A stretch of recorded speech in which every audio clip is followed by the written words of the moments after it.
Magsisigawan na lahat! Aba! Nagpapalakpakan na lahat! Ikaw na lang hindi napalakpak dyan. Anong mukhang tanga? Hindi naman! Diba baka natidelay lang, naglo-loading lang? Kasi na po ba? Kasi baka nagugula, partner. Ito na ang 1OP. Kaya abangan mo. Di ba marami yung mama sa 1OP 7 years? Abangan mo to, 2 taon, 3 taon, 5 taon. Napakadami ang magiging multi-million.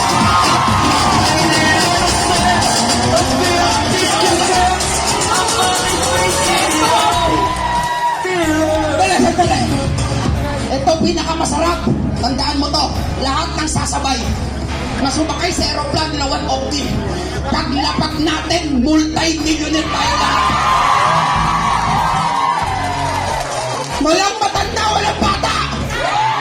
Kahit ano itsura mo. Kahit mukha kang plema. Tandaan mo yan. Walang gwapo, walang maganda, walang pangit. Pag sapat ang kaalaman mo para gamitin sa negosyo, wala kang choice kung mabago buhay ng pamilya mo. Kasi mo ba? Walang nauna, walang nauli!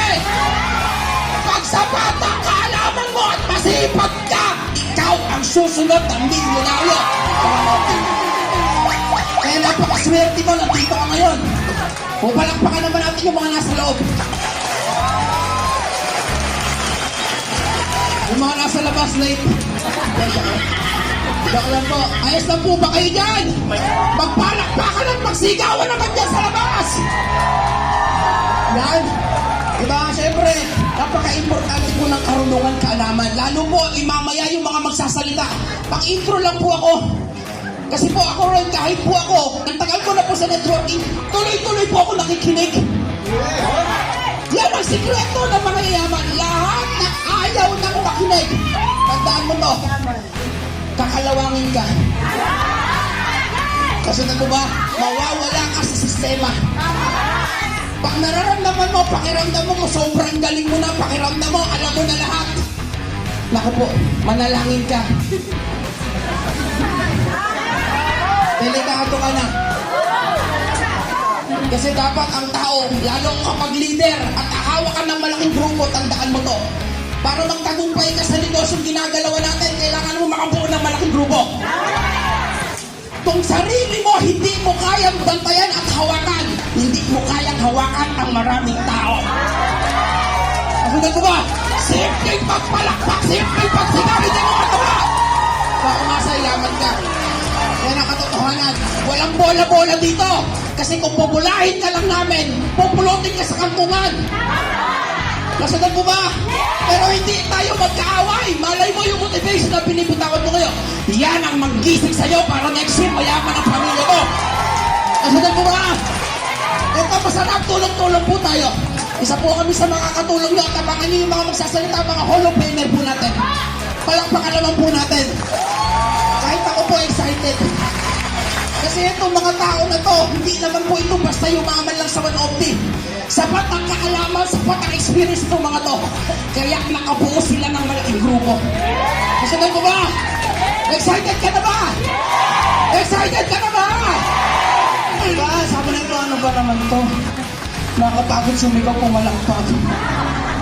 Ang hirap pala yung umatid sa ganito. Partner, simpleng pagod, simpleng hirap. Kaya maraming Pilipino hindi yung mayaman. Simpleng mapagod, simpleng mahirapan, umayaw. Tandaan mo, partner, ang magyaman, kung sino ang matitira, siya ang mayaman. Sundan mo ba? Hindi ko na po pahabain. Diba, last 10 minutes na lang po, grabe, pero talagang grabe po. Kahit ako po, bigil na bigil, excited na excited. Grabe. Abangan nyo po yung mga Hall of Fame natin. Nandiyan po si Applied Engineer San Diego. Palakpakan naman po natin. Siyempre, nandiyan po si Applied Anthony Hernaez. Palakpak naman po dyan. Siyempre, nandiyan po yung ating pong Hall of Fame, Applied Marie Chris. Palakpak naman ng malakas. Mga Hall of Fame po yan. Sa labas, mga multi-millionaire. engineer, hindi mo na makakatulong para mabago buhay ng pamilya mo. Pero sa One of Team, mga multi-millionaire, napakasimple, abot kamay natin, katulong pa natin para mabago buhay ng pamilya natin. Nasundan po ba? At syempre, palakpakan po natin isa sa Hall of Fame, Upline Ricky Pilones. Abangan nyo, partner, grabe. Napakadami ng matututunan po dito sa mga tao na to. At syempre, palakpakan po natin yung aking upline, Hall of Fame, Upline Ronald Morota. At syempre, yung ating pong tatay, di ba? Napakakisig. Napakaganda na po ng resulta pero napakasimpleng tao. Yung iba, hindi pa milyon-milyon ang resulta. Ang suplado na. Nasundan po ba? Alam mo, may-ari na ng SM. Itong tao ito, napakaganda na po ng resulta pero abot kamay, napakasimple lang. Lagi po natin nakakasama. Palakpakan po natin, Sir Gab Castillo. At syempre, abangan niyo po yung ating kong minamahal na chairman. Sipin mo, Chairman Marvin Baro natin, nakahawak-hawakan natin. Sa ibang company, naku po, taliri pa lang mahawakan mo, may kasama siko. Nasundan po ba? Pero ang chairman natin, hindi po basta-basta. Nasundan po ba? Yes! Pero grabe, abot kamay natin ang chairman natin. Ganyan tayo kamahal ng Chairman Marvin Baro natin, palakpakan naman po natin. Kung hindi ko na po kahabayan, siyempre, palakpakan po natin yung napakalupit na MC po natin, grabe. Sa mga idol po po yan sa One of Team. Idol Maestro, grabe, pinapanood ko po lagi yung vlog niyan. Kaya siyempre, so hindi ko na po kahabayan, yun lang po. Maraming salamat sa Diyos. And great morning po sa inyo lahat. Howard!